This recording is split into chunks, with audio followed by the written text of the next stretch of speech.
मैं आनंद कुमार। आप लोग को मैं पिछला क्लास में ये क्वेश्चन करवा रहा था, लेकिन कुछ टेक्निकल इशू के कारण आप लोग का क्लास नहीं ले पाया और कुछ दिन से मैं क्लास भी नहीं ले पा रहा हूँ, इसके लिए सॉरी। देखिए, आप लोग को मैं बताया था why ionisation energy of ideal gas is said to be only kinetic energy. देखिए, काइनेटिक एनर्जी आप लोग को बताया था रोटेशन के भी कारण होता है, वाइब्रेशन के भी कारण होता है, ट्रांसलेशनल के भी कारण होता है। वाइब्रेशन मॉलिक्यूल मॉलिक्यूल में होता है, रोटेशन जैसे ओ डबल बॉन्ड ओ है, इसको ऐसे ऐसे क्या होता है, रोटेशन हो रहा है। सब चीज़ के बारे में मैं बताया था। देखिए, पोटेंशियल एनर्जी क्या होता है, पोटेंशियल एनर्जी की फोर्स ऑफ अट्रैक्शन, मतलब मॉलिक्यूल मॉलिक्यूल में अट्रैक्शन होता है, उसके बाद इलेक्ट्रॉन न्यूक्लियस में होता है। इसी तरह देखिए, यहाँ जो होता है आइडियल गैस में क्या होता है, ideal gas, in ideal gas लिख देते हैं, in ideal gas no force of attraction among molecules। Force of attraction नहीं होगा तो पोटेंशियल एनर्जी नहीं होगा, ये तो सोचने वाली बात है। इसलिए इसको हम kinetic energy, vibration energy of ideal gas, इससे तो भी काइनेटिक एनर्जी हो गया प्रूफ। चलिए, अब आप लोग को मैं नया टॉपिक स्टार्ट करने जा रहा हूँ, जिसका नाम है फर्स्ट लॉ ऑफ थर्मोडायनेमिक्स का। आप लोग का एक इक्वेशन आया था, जिस delta U is equal to delta Q plus delta W. Delta U को हम क्या कहते हैं, change in internal energy. Delta U को क्या कहते हैं, change in heat energy, heat energy. Delta W को क्या कहते हैं, work done, net work done, net work done. एक चीज बताइए, हीट क्या है, it is the form of energy. ये आप लोग बहुत दिन से पढ़ते हुए आ रहे। देखिए, किसी भी यदि सिस्टम को हम हीट देते हैं या किसी भी सिस्टम के द्वारा जो हम हीट दे रहे हैं, उसमें क्या होता है, नेगेटिव होता है या पॉजिटिव होता है, ये बताना बहुत ज़रूरी है। उसके बाद आप लोग को मैं वर्क डन में भी बताऊंगा कि किसी भी सिस्टम के द्वारा हीट दिया जाता है, किसी भी सिस्टम के द्वारा वर्क किया जाता है, किस प्रोसेस में किया जाता है।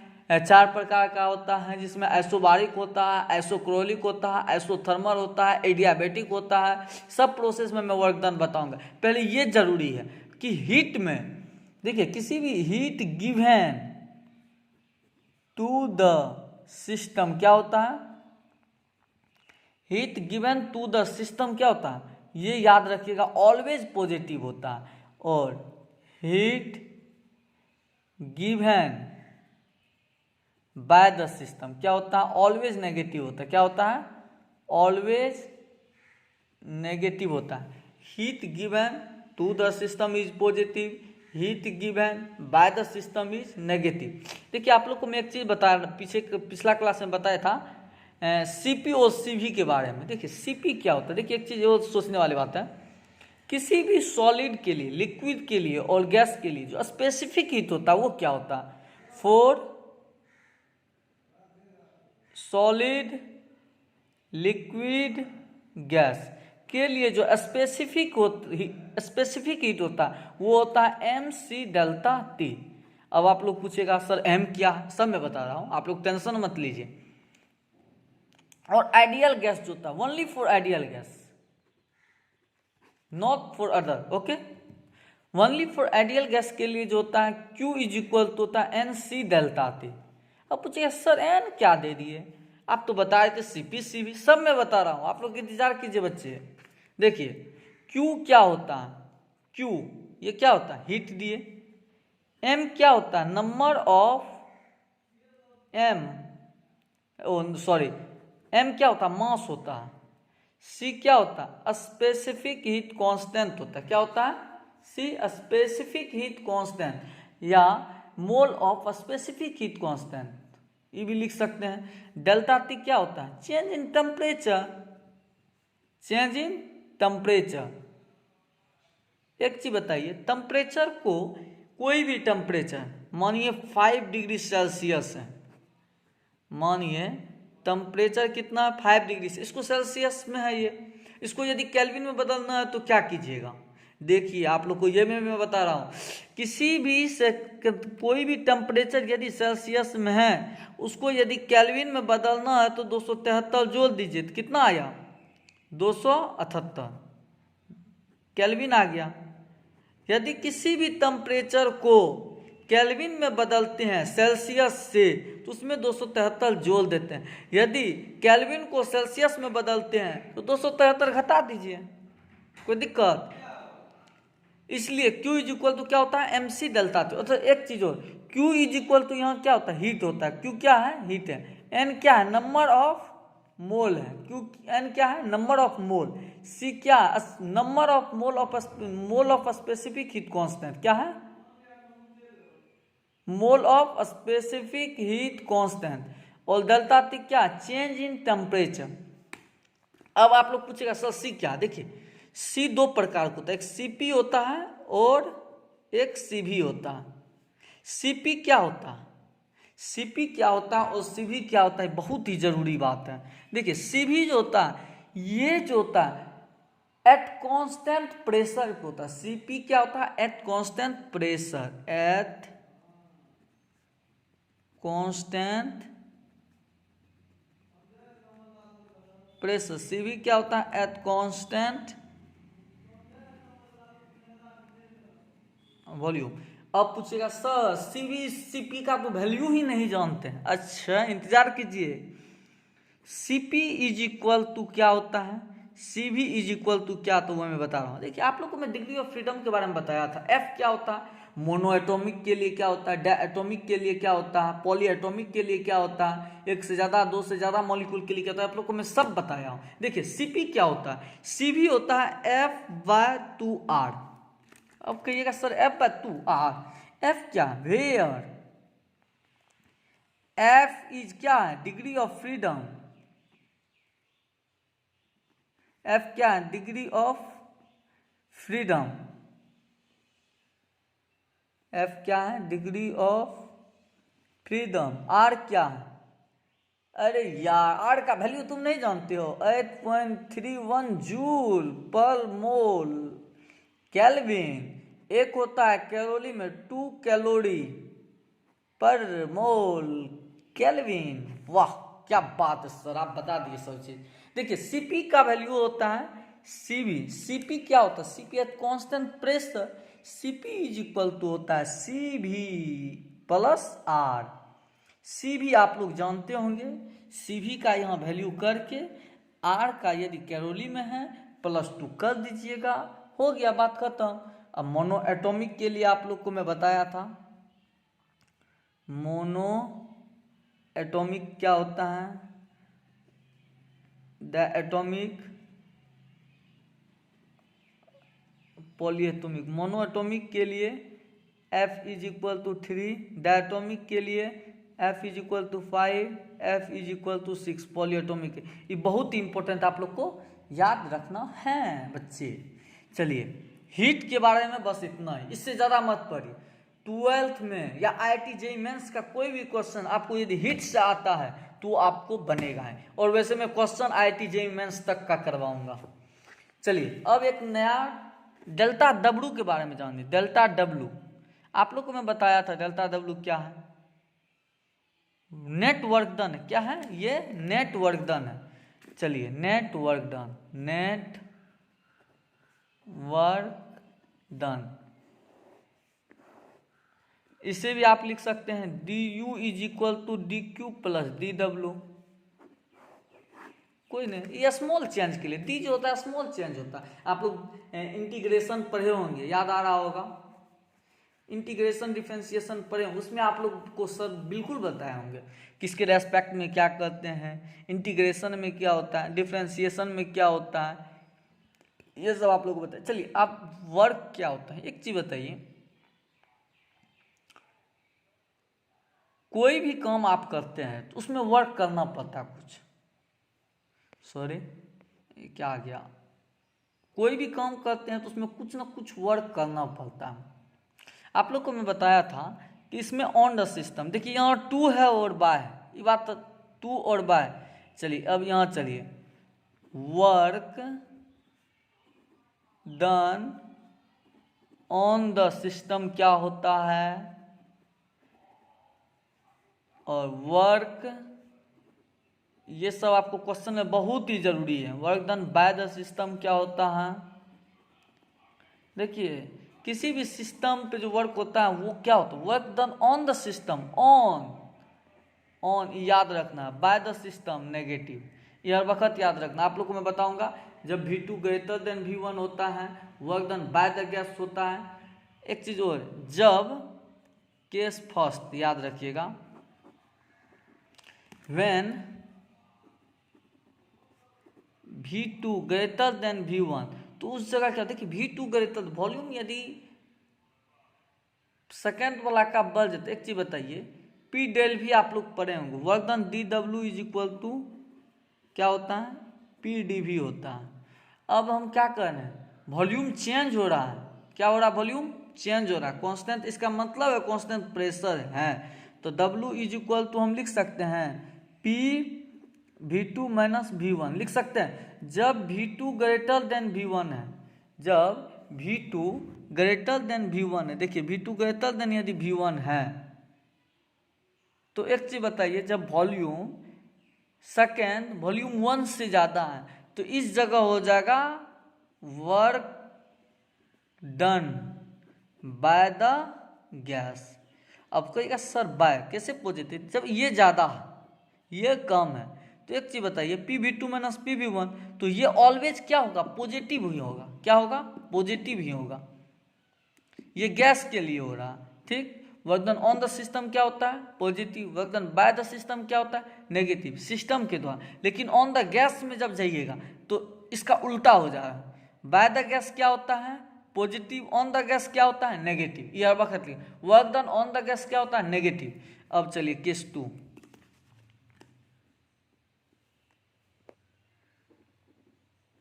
Case second, when V1 greater than V2, जब V1 ग्रेटर देन V2 क्या होगा? V1 माइनस V2 क्या होगा? नेगेटिव हो जाएगा। जब ये नेगेटिव हो जाएगा तो work done on the gas, याद रखेगा ही नहीं कि ये वाला याद रख लीजिएगा, दोनों याद रखना। देखिए किसी भी सिस्टम के द्वारा वर्क होता है तो नेगेटिव, किसी भी गैस के द्वारा वर्क होता है तो पॉजिटिव। ये आप लोग को क्या करना है? एक दूसरे का कॉम्बिनेशन दिमाग में रखना है, कहाँ क्या लगेगा वो मैं जब बताऊंगा कि आइसोबारिक क्या होता है, आइसोक्रोलिक क्या होता है, एडियाबेटिक क्या होता है, आइसोथर्मल क्या होता है। आज 2 प्रोसेस में बताऊंगा, आइसोबारिक बताऊंगा, आइसोक्रोलिक बताऊंगा, और इसमें भी हो सकता है कि आप लोग को मैं आइसोथर्मल भी बता दूं। सो मैं देखता हूं वीडियो ज़्यादा लेंदी ना हो। चलिए एक चीज बताइए, वर्क का फार्मूला आप लोग तो जानते होंगे बहुत सारा। देखिए वर्क का फार्मूला बहुत सारा है। देखिए एक चीज बताइए, work is equal to force into displacement लिख सकते हैं, dx। ये क्या है? डिस्प्लेसमेंट ये होता है। और वर्क इज इक्वल टू होता है mgh ग्रेविटी, और work is equal to half के एक्स स्क्वायर। ये बोलिएगा सर कहाँ ही पर है, इसी को हम इंटरनल एनर्जी। अरे बच्चा आप लोग स्प्रिंग कांस्टेंट 11th में पढ़े होंगे, याद कीजिए, उसमें हाफ के एक्स स्क्वायर होता है। एलोंगेशन वाला केस पढ़े होंगे, स्प्रिंग कि स्प्रिंग को एलोंगेशन करते हैं, कितना चेंज होता है, के क्या है? स्प्रिंग कांस्टेंट इस जगह के क्या है? स्प्रिंग कांस्टेंट, याद कीजिए। लेकिन ये वाला फार्मूला नहीं होगा, ये वाला भी नहीं होगा, ये वाला चलेगा। अब मैं आपको ये फार्मूला के बारे में डिटेल में बताता हूं।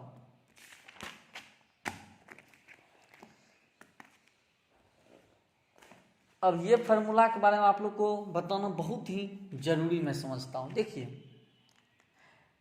कोई भी फोर्स जो होता है, यदि कोई मॉलिक्यूल, मानिए कि एक चीज ये देखिए ये है, अब यहाँ कुछ मॉलिक्यूल तो जरूर है, मॉलिक्यूल कुछ ना कुछ है, कुछ ना कुछ है। एक यहाँ ऐसे ये बना दीजिए आप लोग, एडियाबेटिक कुछ भी वाल, एक यहाँ है, इसमें ऐसे दे दीजिए, मैं बना दे रहा हूँ। एक ये आप लोग का क्या है, एरिया। क्या है, इसको मान लीजिए एरिया। एक चीज़ बताइए, इस जगह से इस जगह जो चेंज हुआ, यहाँ से यहाँ तक क्या हुआ, चेंज हुआ। यहाँ से यदि कोई फोर्स लगाया, यहाँ से F फोर्स लगा, तो इसमें क्या हुआ, चेंज हुआ। इसमें क्या हुआ, dx चेंज हुआ, स्मॉल चेंज हुआ। ये थोड़ा बड़ा हो गया, इसका समझिए कि यहाँ मानिए चेंज हुआ, ये यहाँ चेंज हुआ, ये यहाँ क्या हुआ, चेंज हुआ। ये एरिया है, ये एरिया है, इसको छोड़िए आप यहाँ सोचिए। ये है एरिया है, यहाँ क्या हुआ, dx चेंज हुआ, स्मॉल चेंज हुआ। तो एक चीज बताइए, ये दोनों का डायरेक्शन सोचने वाली बात है कि यदि वर्क डन निकालेंगे तो इसका डायरेक्शन कैसे है।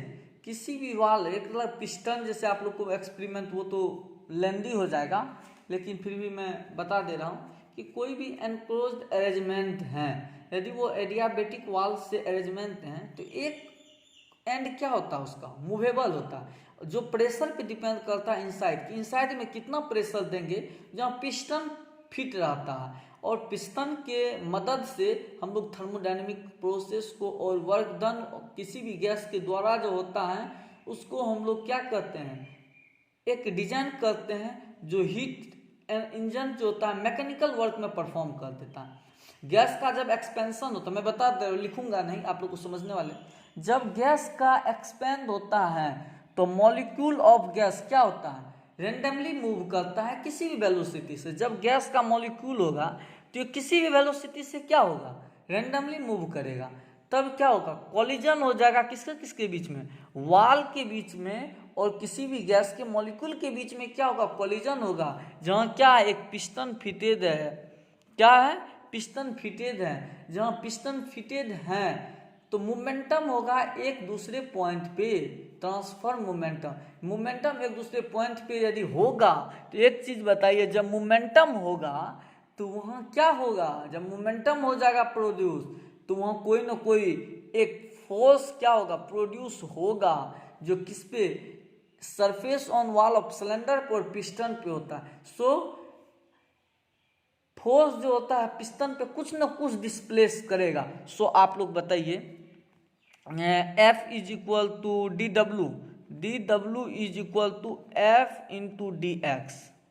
एक चीज बताइए, फोर्स का और डिस्प्लेसमेंट जो होता है, यदि इसको हटाएंगे, आप लोग डॉट प्रोडक्ट और क्रॉस प्रोडक्ट पढ़े होंगे कि डॉट प्रोडक्ट को हटाते हैं तो कॉस थीटा, क्रॉस प्रोडक्ट को हटाते हैं तो साइन थीटा। आप लोग ये बताएं, एक चीज बताइए, फोर्स में और डिस्प्लेसमेंट दोनों क्या एक दूसरे के, फोर्स का डायरेक्शन इधर है, डिस्प्लेसमेंट का डायरेक्शन भी इधर है, क्योंकि ये इधर चेंज हो रहा है, इधर चेंज हो रहा है। तो एक चीज बताइए, यदि हम इसको हटाते हैं तो F क्या है, पैरेलल dx है। यदि F पैरेलल dx है तो थीटा कितना डिग्री होगा, 0 होगा। तो एक चीज बताइए, D W is equal to क्या, F into D X cos theta कितना है, 0 डिग्री। ये वाला फॉर्मूला आप लोग याद रखिएगा। एक चीज बताइए, D W is equal to F into D X cos theta, cos 0 degree कितना होता है, 1 होता है।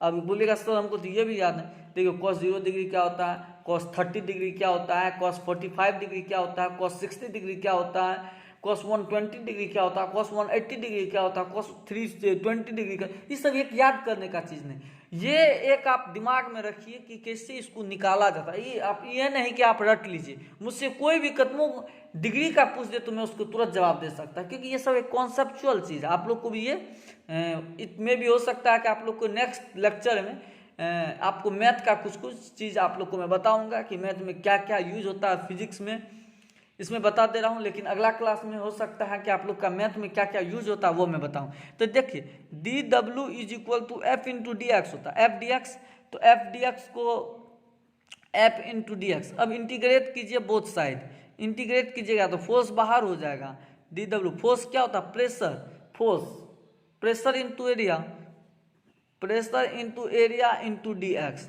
अब एक चीज़ बताइए, D W is equal to P बाहर। एक चीज़ बताइए, एरिया इंटू लेंथ को हम क्या लिख सकते हैं, वॉल्यूम लिख सकते हैं, तो यहाँ हम dv लिख सकते हैं। dv लिखे, v1 से v2 चेंज हो रहा है, तो dw इज इक्वल तो हम क्या लिख सकते हैं, p V2 माइनस V1। अब बोलिएगा सही V2 माइनस V1 क्या हुआ?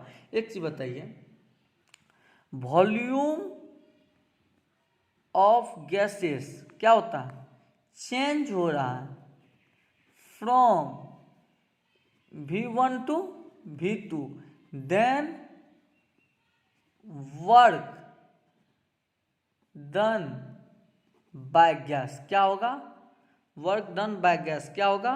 E 0 से W, 0 से W, work done by gas क्या होगा? DW P dV। अब P dV V2 minus V1। तो एक चीज बताइए, V2 माइनस V1 यदि हम नहीं भी देते हैं तो ये वाला फार्मूला आप लोग हर वक्त याद रखिएगा, P dV। अब बोलिएगा सर ई वाला याद, अब ये आप लोग को अपने मन पे डिपेंड है कि आप लोग याद रखिए या नहीं रखिए। मैं आप लोग को इतने तक बता के सोच रहा हूँ छोड़ दें। अब अगला क्लास में आप लोग को मैं आइसोबारिक प्रोसेस बता देता हूँ। देखिए आइसोबारिक प्रोसेस में क्या होता है? प्रेशर कांस्टेंट होता है। जब प्रेशर कांस्टेंट होगा तो वॉल्यूम क्या होगा? V2 माइनस V1 होगा। तो the in work done by the gas in isobaric process होगा P V2 minus P V1, तो W is equal to P del V। अब बोलिएगा सर आइसोबारिक आइसोक्रोलिक में क्या होता है? आइसोक्रोलिक में क्या होता है? एक चीज बताइए, आइसोक्रोलिक वॉल्यूम रिमेंस कांस्टेंट। आप लोग को मैं पिछला क्लास में फर्स्ट लेक्चर में बताया था, जब वॉल्यूम रिमेंस कांस्टेंट होगा तो no change of volume occurs between. तो जब वॉल्यूम कांस्टेंट तो V क्या हो जाएगा? 0। जब वॉल्यूम कांस्टेंट तो इसका डिफरेंशिएशन क्या हो जाएगा? जब कांस्टेंट का यदि आप डिफरेंशिएट करते तो क्या होता है? 0, तो वर्क डन 0। अब आप लोग को आइसोथर्मल बताऊंगा। आइसोथर्मल में क्या होता है? टेम्परेचर क्या होता है? कांस्टेंट होता है। इसमें कुछ PV is equal to NRT ideal gas equation का भी प्रयोग करते हैं, तब वर्क डन निकलता है NRT log P1 upon P2 या NRT log V2 upon V1। ये मैं अगला क्लास में जितना अच्छा हो सके मैं आप लोग को डिटेल में मैथमेटिकल टूल से आप लोग को मैं बताऊंगा। ओके, आप लोग चैनल को सब्सक्राइब कीजिए और शेयर भी क्या कीजिए, जिससे हमको अपने आप में कॉन्फिडेंस हो कि हम कैसा पढ़ा रहे हैं। Okay, thank you.